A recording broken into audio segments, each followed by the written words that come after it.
ఒక గ్రామంలో ఒక రైతు ఉండేవాడు. జీవితమంతా కష్టపడి తన కుటుంబాన్ని పోషించాడు. కానీ వృద్ధాప్యంలో అతనికి ఒక ఆందోళన. తన 3 కొడుకులు బద్ధకస్తులుగా మారారు. ఒకరోజు రైతు చివరి శ్వాస తీసుకునే ముందు వారితో, మన పొలంలో ఒక చోట బంగారం దాచాను అని చెప్పి కన్ను మూశాడు.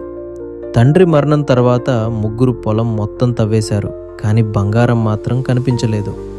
కొన్ని రోజుల తర్వాత వర్షం పడింది. పంటలు విరివిగా పండాయి. అమ్మకాల తర్వాత వారికి మంచి డబ్బు లభించింది.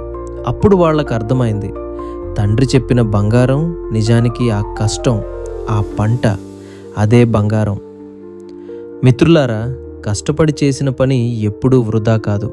నిజమైన బంగారం మన శ్రమలోనే ఉంది.